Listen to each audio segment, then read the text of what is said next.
Bolagi 59. Bolagi. Good day at magandang hapon mga ka-JT. At ito nga po, ako'y natatawa na. Ako'y mag-e-edit pa lang. Ayan, belated happy birthday. Bala lang. At ako'y may isang close na pre na tropa. Ubod ng ganda. Bida-bida pero syunga-syunga. Ako'y natatawa talaga. Habang kami ay nagkukwentuhan, sabi sa akin, bakit daw yung my day ko nakita niya may gano'n, may ganito. Sabi ko, ilagay mo sa finish kasi yung kanyang gadget ay automatic. At ayun nga, ito, ubod ng ganda. Talaga nga hanga mo. Bida-bida talaga. Pero, naku po, yung gadget ay medyo syosyo nga talaga. Ayun nga po, nung nalaman niya, tinatawanan niya po yung sarili niya at ako rin natatawa hanggang sa pag-uwi ko habang ko siya kausap, nagkakatawanan kami. Ayun nga po, ubod po ng ganda. Medyo sosyong-nga. Shoutout sa'yo. Kilala mo kung sino ka. Kalikot din ng gadget pag may time. Tuwang-tuwa nung nalaman niya na ganun din pala yung kanyang gadget. Ayun nga po, syempre, at masaya naman ako at natutunan niya. At ako pa ang namumroblema ngayon. Ay Google ko raw. Nung nakita ko sa Google, kailangan sa kanya lang talaga na siya lang yung magsusuot. Napakahirap na pindot-pindotin ang gadget na yon. Kaya ito po, siyempre, shoutout sa iyo. Nasa tropa kong napakaganda na bida-bida. Pero syosyo nga, shoutout sa iyo. Ayan, natatawa po ako. Siyempre, shoutout kay Bojo, kay Tunet Palacio. Shoutout sa iyo, pauwi siya. Ayun nga po, ito, shoutout time. Sariwang-sariwa pa po. Shoutout, Bellissima Michelle Rodriguez. Tsaka kay Mac at kay Ate Mariel. At syempre, kay Consi Jeff, kay Marlita Manggiat Rodriguez. At kay Ate Sophie, Ate Sam, mga inaanak. Kay Buding, kay Ishi, kay Dud Iyay, at kay Mama Day. Shoutout sa inyo. At syempre, sa tropa natin si Pinsang Kadyo at saka si Sir Gilbert Aguirre at kay Miss Aguirre at yung mga kumparehan ko na paring Anoy, paring Joseph, paring Eugene at paring Topper. Shoutout sa inyo at di mawawala ang family OG, friends, Mama Mia, Dana Hutut, Mary Grace Villapando, Cherry Lourdes Pabalate, Elvis Puwalagaya, Marilet Sebastian, Daniel Mendoza at Jera Mendoza, shoutout sa inyo. At sa mga tropang OG natin, at syempre kay Soiti Manalo, Edwin Inolba, kay Elsie Palentino, at kay Wilbic Abalos, at kay Pris Ihe, shoutout sa iyo. At syempre kay Romy Atak, Cheese Patunanayan. At yun nga po, eto, naisipan ko po na kailangan din po natin pumadya kasi baka mawala sa tono ang ating bisikletahan. Kaya yun, naisipan ko po nitong hapon, pumunta po ako ng Fair. At syempre, hindi tayo dadaan doon. At yun nga po, ay sinama ko na sa pagdadasal ko yung tropa kong maganda na bida-bida pero syosyo-nga. Sinama ko na po sa pag-pray. Pero syempre, pag napanood nyo to, kulang pa po yung mga sinasabi ko. Baka mamaya medyo matawa ng gusto, sa pagtawa. At yun nga po, ito, dumaan po tayo ng St. Therese, ang favorite ko pong daanan. At kahit po galing tayong Baguio, alam nyo na, ang JT, walang kapagudan para sa health. At yun nga po, kailangan natin magpapawis at papayat. Medyo lumolobo tayo pagka may mga drive tayo na medyo malayo, puro masarap ang pagkain nila. Kain din naman tayo tapos pag-uwi, diet, paubos ng konti ng taba. At ayan, habang ako'y papanik dyan, naiisip ko po yung tropa kong yun na talaga namang porsigido rin na magpapawes. At yun nga po, ito, siyempre, at pagkalampas po natin dyan, ka-JT, ito na po tayo at papanik na po tayo sa mga kabikers ko. At sa mga gusto pong pumunta ng Fair, pagkakaalam ko, matagal pa po, ilang araw pa po itatagal itong Fair. Ang dami pong tao at ang dami pong mga event, may mga nakanta po. Siyempre, tayo, hindi naman po tayo nakakanta, tayo lang ay tumatambay. At siyempre, pigil-pigil sa sarili, marami pong pagkain dito, kainan. At ayan, papanik po tayo dito. Dito po, kaya lagi naman ako nandito sa home sweet home ko dahil ito, napakasarap pong pumidal dito. At saka may peace of mind. Malilimutan may mga saglit na may problema ka. Pero syempre tayo, hindi ko pinoproblema yung problema. Hinahayaan ko yung problema ang mamroblema sa akin. Kaya hirap na hirap siya na pag dumating sa akin, nakakaalis ka agad. Ayaw mag-stay. Tsaka syempre, kakampi natin, nasa puso natin, si Papa Jesus, si Saint Therese at lahat ng santo sa taas. At yung naman pong mga gusto po magpunta ng Feb Fair, siyempre alam nyo na dito may daan po rito pero wala na pong kailangan ng sticker. Masasabihin nyo lang po mag-Feb Fair kayo at ang dami nga mga estudyante at ang dami pong gumagala. Siyempre once a year lang po ito.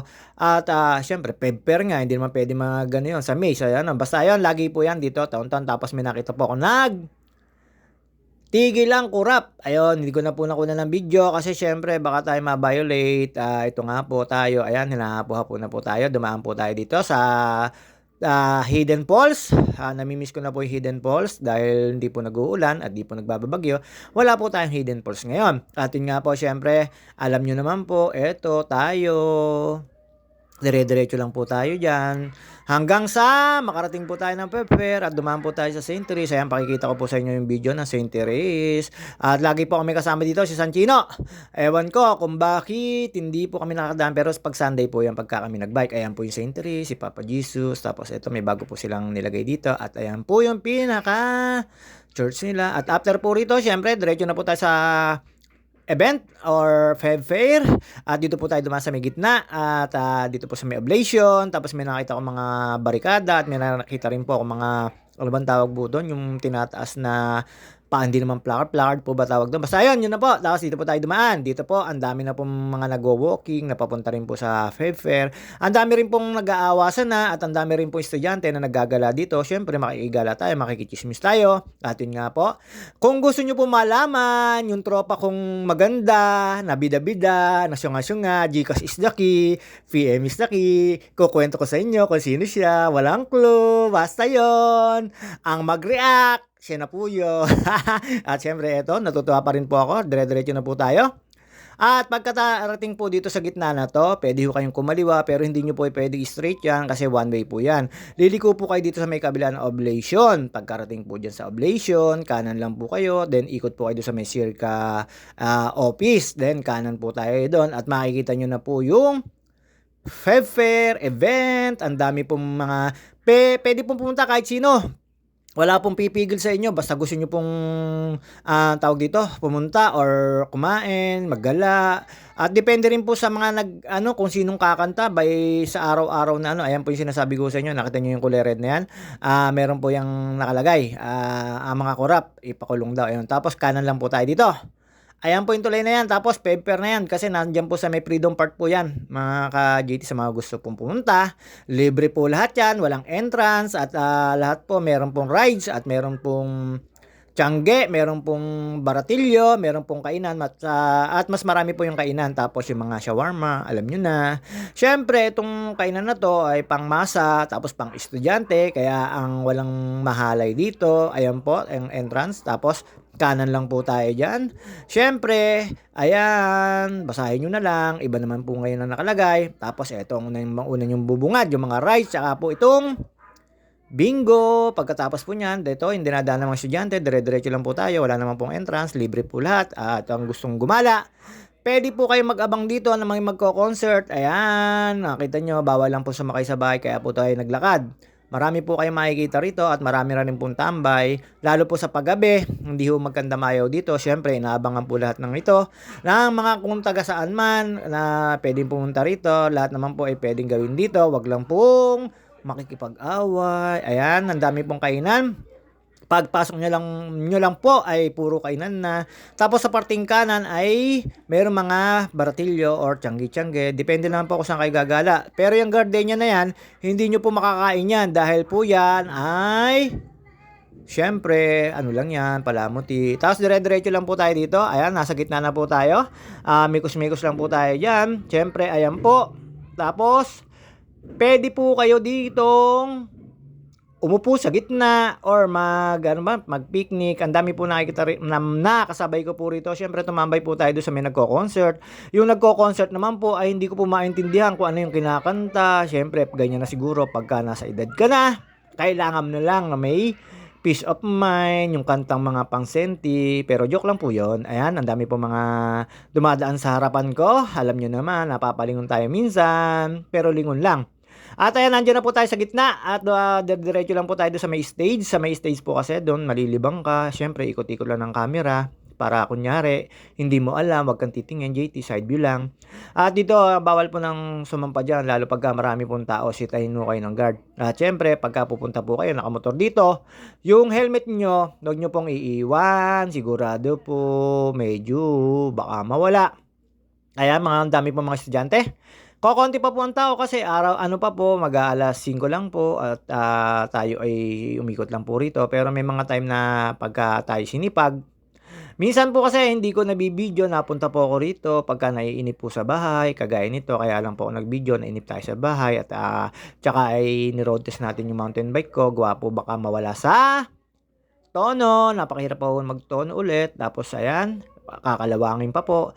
Ayan na nakita nyo naman po yung mga sarado na yan, mamayang gabi ho, paggabi, bukas po yan, lahat po ng naka-install dito, ay magbubukas po yan, yung mga kudra-kudradong may blue na yan. At syempre, upo lang po tayo, pakiyot lang po tayo. Ayan, sinusod ko lang po yung bike kasi hindi ako makita sa camera. Alam nyo naman, pag magpapakita tayo, kailangan nasa camera lagi. Pag tambay ko po dyan, may mga dumaan po dyan.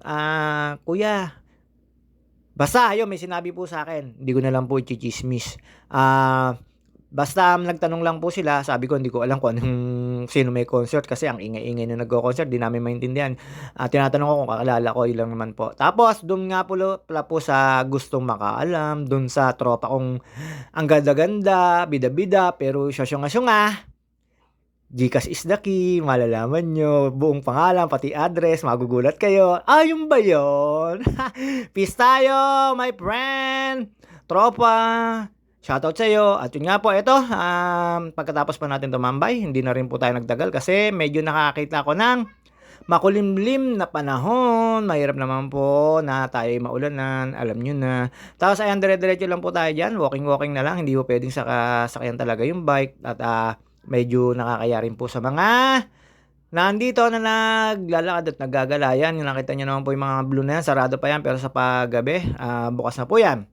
At syempre, alam nyo na, nandito po tayo sa concert. At yun nga po, dito nagtapos ang ating tambay. Babus, mga ka-JT, hanggang dito na lang po muna. See you on my next video. Sa mga magpapa-shoutout, sa hindi ko na shoutout. Ano ba tawag dito? Pasensya na po, medyo natatawa po ako kasi talaga habang pag-edit. Alam naman po nung sinoutout kaya natin. May dumaan si ate. At yun nga, tinapos ko lang po yung kanta na yan na hindi ko naman po maintindihan. Tapos, shoutout sa mga nakatambay. Ayan, nagpipiknit sila. Tapos, dito sa kabila, nagpipiknit din. Lahat po yan, pwede nyo gawin dito hanggat maluwag pa. At syempre, shoutout kay ate na may hinahanap. Yan po yung nagtanong sa akin. Sabi ko, hindi ko po kilala ko sino yan. Ayan, si ate. Hinaantay niya raw yung kanyang, hindi ko alam kung friend or tropa or ano basta. Ayun, nagkausap kami niya. Ayun nga po. Siyempre, sa pag-upo ko rito, hindi na po tayo magtatagal at medyo parang makulimlim na. At dito na po, babus, mga ka-JT.